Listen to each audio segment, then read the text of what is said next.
나라가 내 안에 있어야 합니다 라는 제목으로 하나님 말씀을 나눌 때 많은 은혜 받으시기를 주의 이름으로 축원드리겠습니다.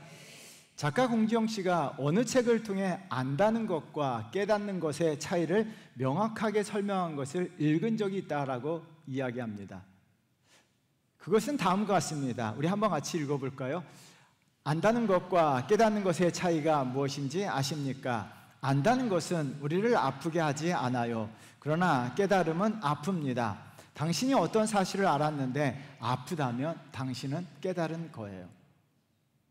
책에 밑줄을 쳐놓고 여러 번 읽고 또 읽었습니다. 안다는 것과 깨닫는 것의 차이는 아픔이 있느냐 없느냐 차이라는 거죠. 공감했어요. 세상에 많은 사람들이 예수님께서 십자가에 죽으신 것을 알고 있어요.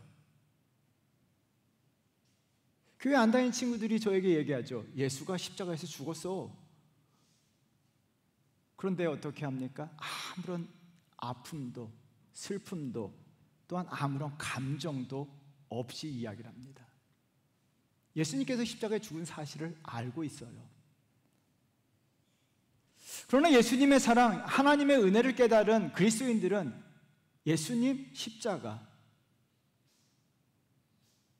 그냥 십자가라는 단어 하나만이라도 어떻게 합니까? 그 십자가, 그 단어 하나만이라도, 십자가 무엇인데 그 단어가 내 마음을 울린다는 거예요. 그 십자가, 그 단어 하나가요, 내 눈에서 눈물이 나오게 해요.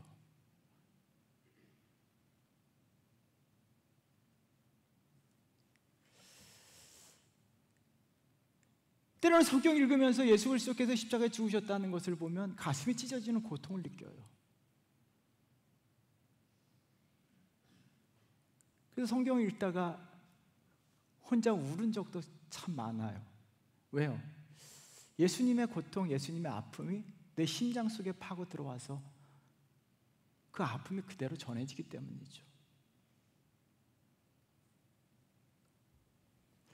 참된 신앙은요, 머리의 지식으로 하는 것이 아니라 마음의 깨달음으로 하는 게 참된 신앙이에요. 그래서 우리가 참된 신앙인으로 자리매김한다는 것은 무엇입니까? 내가 예수 그리스도 성경 지식을 머릿속으로 꽤 많이 안다? 참된 신앙의 길이 아니라 내 마음에 울림이 있어야 되고, 마음에 아픔이 있어야 되고, 마음에 슬픔이 있어야 되고, 마음에 감동과 감격이 있어야 합니다.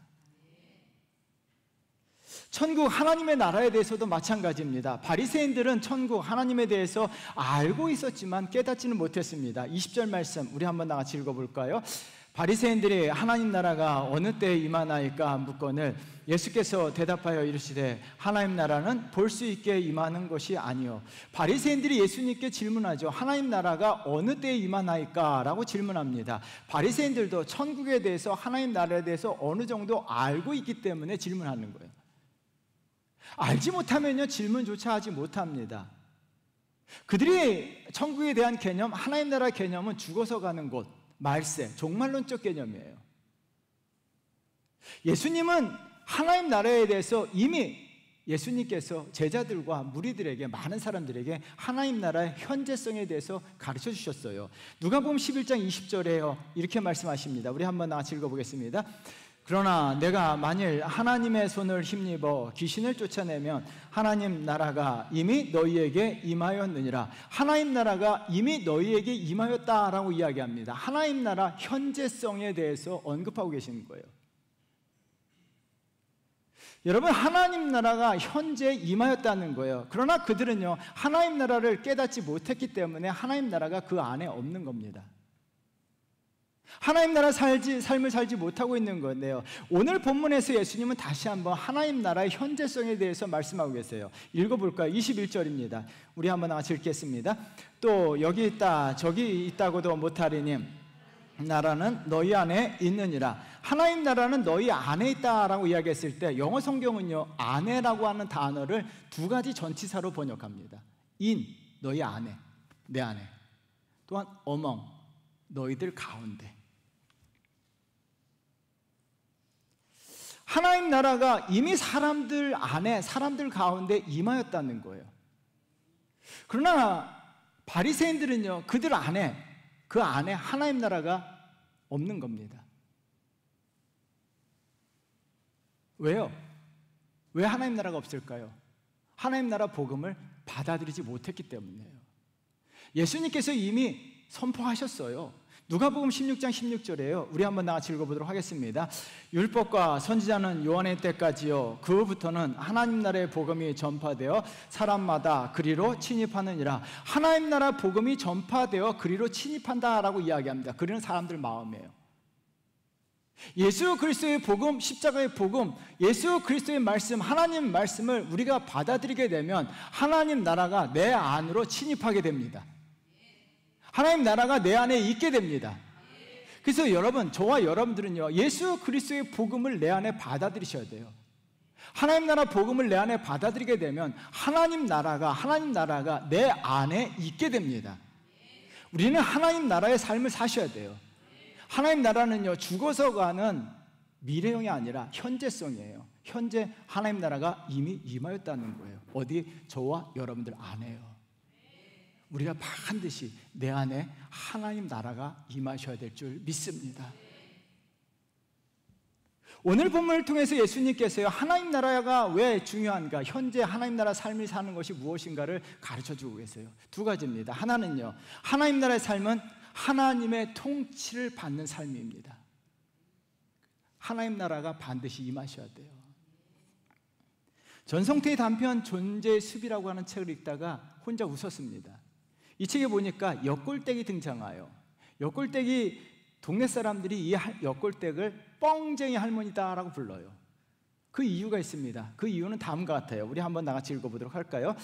두 대빵말이 그 집에 들면 두 말이 되더라. 대박이 말이 돼서 나와요. 두 대박이 그 사람의 집에 들어가고 그 안에 들어가게 되면 두 말이 되어서 나온다라고 이야기합니다. 그 사람에 들어가면 뻥이 되고 거짓말이 돼요. 저도 가끔 그런 사람 봐요. 그 사람에게 들어가면요, 그 이야기가 뻥이 돼서 나와요. 혹시 여러분들은 뻥쟁이 아니시죠? 단지 말뿐만이 아닙니다. 그 사람에게 들어가면요, 거짓이 되고 부정적 반응이 되고 분노가 되고 화가 되고 욕심이 되고 욕정이 되고 탐욕이 되어서 나오는 경우가 있어요.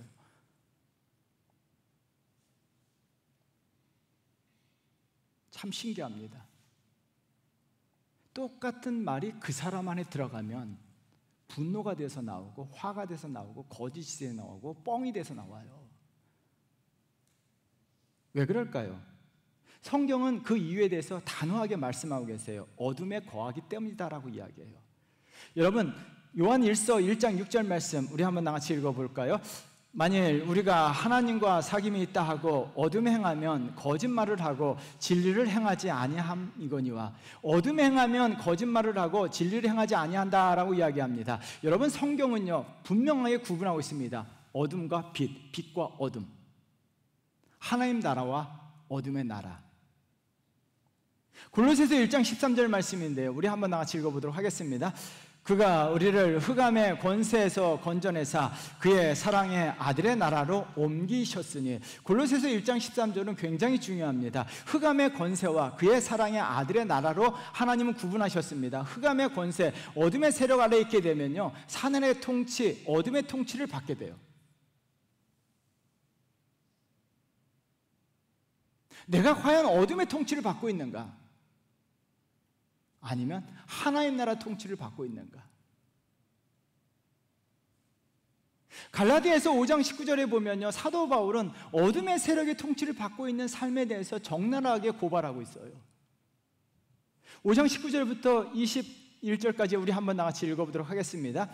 육체의 일은 분명하니 곧 음행과 더러운 것과 호색과 우상숭배와 주술과 원수 맺는 것과 분쟁과 시기와 분냉과 당 짓는 것과 분열함과 이단과 투기와 술취함과 방탕함과 또 그와 같은 것들이라. 전에 너희에게 경계한 것 같이 경계하노니 이런 일을 하는 자들은 하나님 나라를 유업으로 받지 못할 것이요. 사도 바울은요, 적나라하게 육체의 일, 어둠의 일을 언급하고 있습니다. 어둠의 세력의 통치 아래 있게 되면요, 음행, 호색, 우상숭배, 시기, 질투, 미움, 다툼, 술 취함, 방탕, 거짓, 이와 같은 삶을 살 수밖에 없다는 거예요.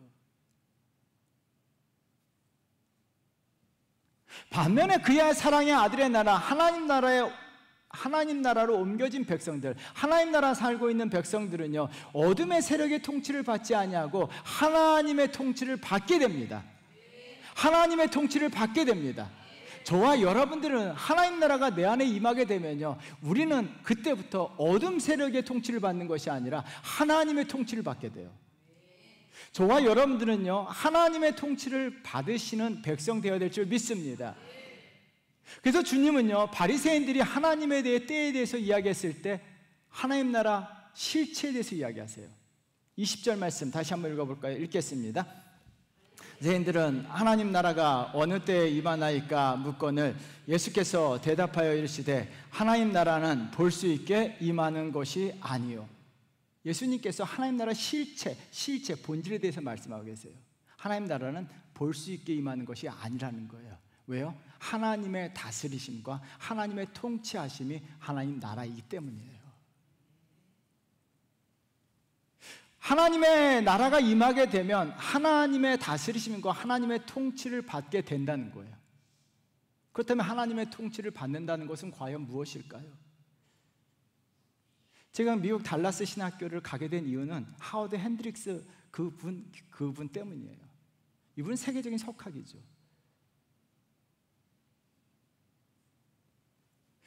이분이요, 복종에 대해서 이런 정의를 내렸는데요, 여러분 굉장히 중요합니다. 이 말씀을요, 마음에 새기셔야 돼요.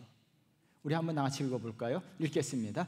복종한다는 것은 하나님만 이기고 나는 지는 것이 아니라 하나님께서 이기고 나 또한 이기는 것이다. 왜냐하면 하나님의 가치가 나의 의지를 변화시켜 그 좋은 가치에 나 자신이 동감하도록 만드셨기 때문이다. 이것이 복종이다. 저는 이 글을 읽으면서 굉장히 은혜를 받았습니다. 하나님의 가치가 나의 의지를 변화시켜 그 좋은 가치에 동감하여 동참하도록 만드는 것이 하나님의 통치하심이에요. 여러분, 쉽게 이야기하면요, 오늘 불렀던 찬양이 있어요. 원하고 바라고 기도합니다. 하나님의 비전이 나의 꿈이 된다는 거예요. 하나님께서 나의 의지를 변화시켜서 하나님이 꿈꾸는 세상을 만들어갈 수 있도록 내 비전을, 하나님의 꿈이 내 비전이 되는 거예요. 사도 바울은요, 이것을 세 단계를 거쳐서 빌립보 성도들에게 가르쳐 주었는데요, 첫 번째 단계가 있어요. 하나님 나라가 임하게 되면요, 하나님 나라가 내 안에 있게 임하게 되면 하나님께서, 하나님의 꿈이 내 비전이 돼요. 그 과정을요, 세 단계입니다. 첫 번째 단계가요, 하나님 나라가 임하게 되자 하나님이 내 안에 역사하시는데요, 빌립보서 2장 13절 말씀 우리 한번 크게 읽어보도록 하겠습니다. 너희 안에서 행하시는 이는 하나님이시니 자기의 기쁘신 뜻을 위하여 너희에게 소원을 두고 행하게 하시나니. 너희 안에 행하시는 이는 하나님이시다라고 이야기합니다. 저와 여러분 안에 하나님이 행하셔야 될 줄 믿습니다. 하나님 나라가 임하게 되면, 하나님의 통치를 받게 되면 제일 먼저 나타나는 현상은요, 하나님이 내 안에서 행하십니다. 하나님이 내 안에서 행하십니다. 하나님이 행하심으로 말미암아 두 번째 단계로 넘어가는데요, 내 꿈과 비전이 바뀌기 시작합니다. 그래서 사도 바울은 빌립보 3장 7절에서 이렇게 이야기합니다. 우리 한번 같이 읽어보겠습니다. 그러나 무엇이든지 내게 유익한 것을 내가 그리스도를 위하여 다 해로 여길 뿐더러. 사도 바울은요, 지금까지 하나님 나라가 임하기 전까지 내게 유익한 거, 내 꿈, 내 비전, 내 바람, 내 소원, 그것을 위해서 살아갔어요. 하나님 나라가 임하게 되자 내 안에서 행하시는 하나님께서 내 꿈과 비전과 내 바람과 내 소원을 바꾸세요. 어떻게 바꾸십니까? 마지막 3장 12절 말씀 우리 한번 다 같이 읽어보도록 하겠습니다. 내가 이미 얻었다 함도 아니요 온전히 이루었다 함도 아니라 오직 내가 그리스도 예수께 잡힌 바 된 그것을 잡으려고 달려가느라. 내가 그리스도 예수께 잡힌 바 된 그것을 잡으려고 달려간다라고 이야기해요. 사도 바울의 꿈이, 예수 그리스도의 꿈이 사도 바울의 비전으로 전환되는 거예요. 여러분, 사도 바울 속에 생하시는 하나님께서 사도 바울이요, 사도 바울, 하나님의 꿈이 사도 바울의 비전이 되게 하시고, 사도 바울은요 그것을 이 땅 가운데 이루며 살아갔던 분이 사도 바울이에요. 여기에 중요한 포인트가 있습니다. 하나님의 꿈이 나의 비전이 되면 하나님이 그 사람 인생에 역사하시고 그 사람과 함께 하십니다. 그래서 하나님이요 그 비전과 꿈을 이루도록 만들어 주십니다. 여러분들이 잘 알고 있는 제 친구 주성민 목사, 만날 때마다, 전화할 때마다 자랑을 합니다. 교회가 크다 보니까요 자랑할 것이 굉장히 많아요. 그러면 그 자랑을 다 들어줍니다. 자기 자랑, 교회 자랑, 성도 자랑. 그런데요 늘 빠지지 않고 하는 성도가 있어요. 주성민 목사가 가는 곳마다 자랑하는 성도예요. 이 친구는요 저도 잘 알아요. 전문대학을 졸업했어요. 서울에 있는 명문 전문대가 아니라 저 지방에 있는 전문대학을 졸업했어요. 그리고 빈손으로 서울에 상경했습니다. 할 일이 없는 거예요. 그래서 주성민 목사가 그냥 교회 주보나 만들라라고 시켰어요. 디자인 회사를 혼자 만들기 시작했습니다. 근데 이 친구가 믿음이 좋아요. 기도했습니다. 새벽에 나와서 기도했어요. 수요예배 나와서 기도했어요. 금요예배 나와서 기도했어요. 하나님께서 하나님의 꿈이 그의 비전이 되었어요. 그래서 북한 선교하는 것, 북한에 200개의 교회를 짓는 것이 그의 꿈과 비전이 되었어요. 홀로 시작한 디자인 회사가요, 여러분 지금 인터넷 들어가서 아시겠지만 사닥다리 종합건설이라고 어마어마한 회사로 발전했어요.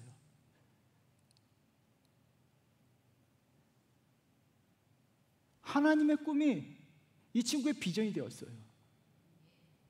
여러분 사닥다리 종합건설의 비전이 무엇인지 아십니까? 북한 선교예요. 건설회사와 북한 선교가 무슨 상관이 있습니까? 디자인 회사와 북한 선교가 무슨 상관이 있습니까? 하나님의 꿈이 회사의 비전이 되고 하나님의 꿈이 개인의 비전이 됐을 때 하나님이 그 꿈과 비전을 만들어 가세요. 하나님 그 꿈과 비전을 만들어 가세요. 이 친구가 자랑을 합니다. 하나님이 하셨다는 거예요. 여러분 전문대 나왔습니다. 쪽방에 살았어요. 근데 그 꿈은요 하나님의 꿈이 개인의 꿈이 된 거예요.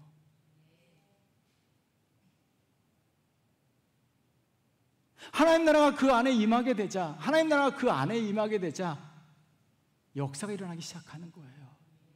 하나님께서 그 사람의 의지를 변화시켜서 그 사람이 하나님 나라를 꿈꾸도록 하고 아름다운 세상을 만들어 가도록 만드신 거예요.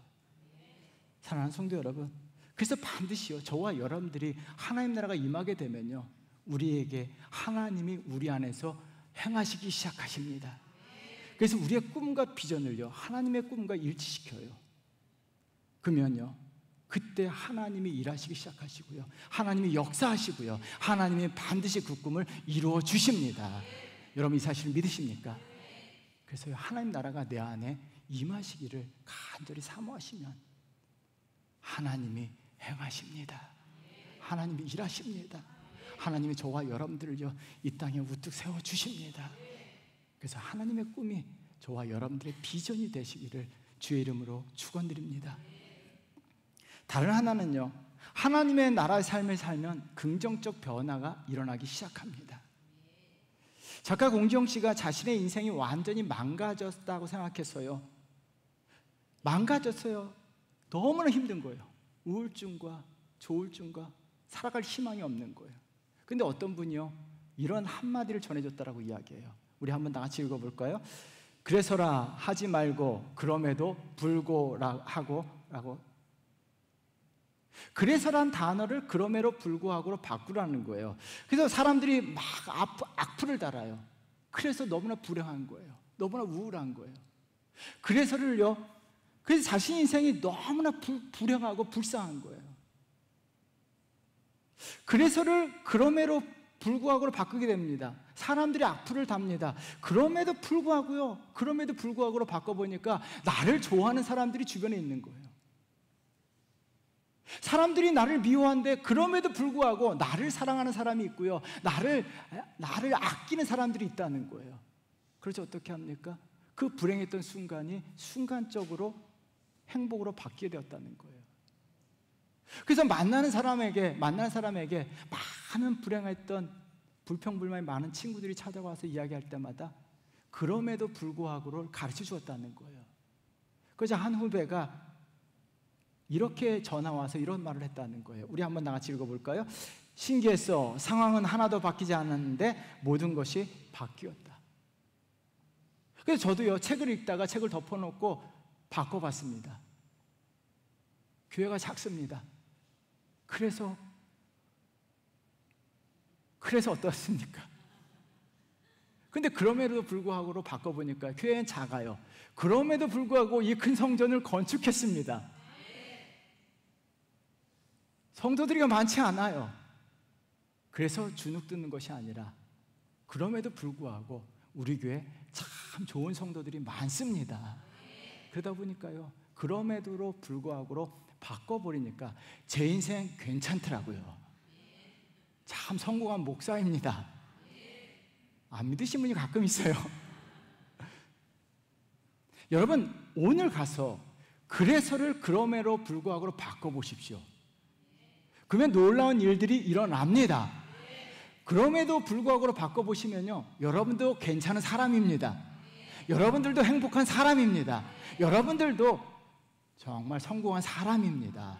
왜요? 그럼에도 불구하고 나를 사랑하는 아내가 있고요, 무엇보다도 나를 사랑하시는 하나님이 계시기 때문이에요. 이 책을 읽으면서 작은 긍정적인 변화가 나를 잘되게 하고 나를 행복하게 만든다는 것을 깨닫게 되었습니다. 내 삶이 긍정적으로 변화되어야 돼요. 그렇다면 여러분 한번 스스로 질문 던져보십시오. 여러분 삶이 점점 부정적으로 변화되십니까? 아니면 여러분 삶이 점점 긍정적으로 변화되십니까?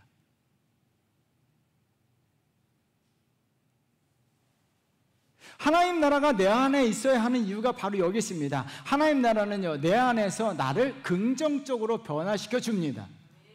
그래서 주님이 하신 말씀이 있어요. 21절 말씀 우리 한번 같이 읽어보도록 할까요? 또 여기 있다 저기 있다고도 못하리니 하나님 나라는 너희 안에 있느니라. 하나님 나라가 너희 안에 있다라는 이 말씀을 통해서 주님은 강력하게 강조하고 계시는 거예요. 하나님 나라가 너희 안에 있어야 한다는 거예요. 바리새인들은요, 예수 그리스도를 만나고 예수 그리스도의 말씀을 들었음에도 불구하고 하나님 나라가 그 안에 있지 않아요. 그러므로 말미암아 마음이 오히려 더 부정화되어 가고 있습니다. 미움과 시기와 악독과 거짓과 뻥으로 가득한 삶을 살아가게 돼요. 점점점 부정적으로 변해갑니다. 미움이 점점 더 강해져요. 시기가 점점점 강해집니다. 하나님 나라가 내 안에 임하게 되면요, 내 삶에 하나님 나라 역사하심으로 말미암아 긍정적인 변화가 일어나기 시작합니다. 그래서 예수님께서 이렇게 말씀하셨는데요, 마가복음 4장 26절입니다. 우리 한번 같이 읽어보도록 하겠습니다. 또 이르시되 하나님 나라는 사람이 씨를 땅에 뿌린 것 같으니 그가 밤낮 자고 깨고 하는 중에 씨가 나서 자라되 어떻게 그리 되는지를 알지 못하느니라. 하나님 나라가 내 안에 임하면요, 씨를 뿌린 것 같다라고 이야기해요. 어떻게 자라는지 알지 못하지만 내 안에서 역사하셔서 서서히 변화합니다. 제가 어릴 적에 우리 때는요, 50대들은 홍콩 영화가 유행했어요. 그리고 홍콩 영화를 보고 많이 따라합니다. 그래서 친구들과 따라했던 것 중에 하나가 옥수수를 심어놓고요, 매일 그것을 뛰어넘다 보면 옥수수가 이렇게 자랐을 때도 그것을 뛰어넘을 수 있다라고 이야기해요. 그래서 저희 뒷뜰에 옥수수를 심어놨습니다. 그리고 나가서 열심히 뛰었습니다. 폴짝폴짝 뛰면 넘을 수 있을까요? 없을까요? 처음엔 넘죠. 왜요? 나오지 않았기 때문에. 한 3일 하고 나잖아요. 그래도 옥수수가 씨앗이 안 나와요. 나중에 옥수수가 나오면 그때 해야 되겠다라고 이야기해서 중간에 포기하게 되죠. 그때 옥수수를 넘었더라면 지금은 교회를 넘을 수 있는 능력이 있었을 텐데요. 옥수수가요 나오는 게 보이지 않아요. 이렇게. 다음날 갔는데도 어제는 똑같은 것 같아요. 그런데 어느 순간 보니까요 훅 자라있더라고요. 하나님 나라는 이와 같다라고 이야기해요. 많은 사람들이 교회를 다닙니다. 목사님, 내 남편 우리 아내 교회 10년 다녔는데 변화가 없어요. 맞습니다. 변화 없습니다. 그러나 변화 없는 것처럼 보이지만 하나님 나라가 그 안에 있기 때문에 서서히 변화되고 있는 중입니다. 기다리셔야 돼요. 여러분, 며칠 동안 우리가 변화되지 않지만 그리고 하나님 나라가 임하게 되면 서서히 변화되어 환경은 변하지 않아요. 환경은 변하지 않을지언정 내 마음이 긍정적으로 변화되었다는 것을 깨닫게 됩니다. 하박국 선지자의 환경은 변함이 없었습니다. 무화과 나무에 열매가 없었습니다. 외양간에 송아지가 없었습니다. 그러나 하나님 나라가 하박국 선지자에 임했기 때문에 그는 세상에서 가장 아름다운 고백을 하게 돼요. 나는 여호와로 인하여 기뻐하리로다. 사도 바울과 실라는요 감옥에 갔습니다. 감옥에서 찬송과 기도를 합니다. 하나님 나라가 임한 성도들은요 어떤 환경에서 있든지 하나님께서 그 마음을 긍정적으로 변화시켜서 그래서를 버리고 그럼에도 불구하고 만들어주세요. 하박국 선지자가요 무화과 나무에 열매가 없습니다. 그럼에도 불구하고 구원의 하나님에 계시기 때문에 감사하고 기뻐하면서 무화과 나무가 없음에도 불구하고 그 자리에서 춤추며 기뻐해요. 사도 바울과 실라가 복음을 전하다가 감옥에 들어갑니다. 그래서 불행합니다. 아니라는 거예요.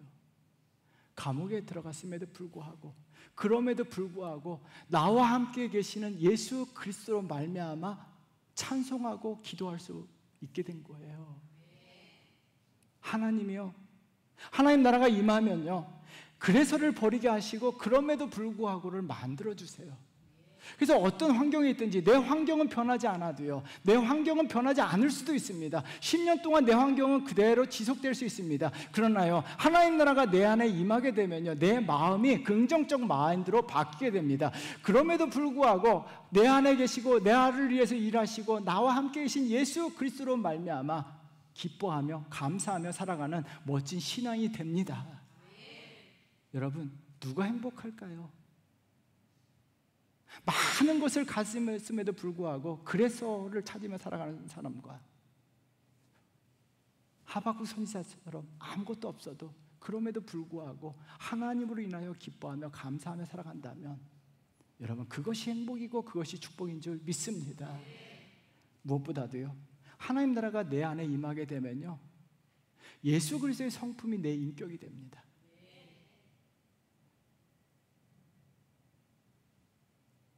요셉은요 용서할 수 없는 형들을요 용서했어요. 하나님 나라가 그 안에 임하게 되자 하나님의 성품이 요셉의 성품이 되었어요.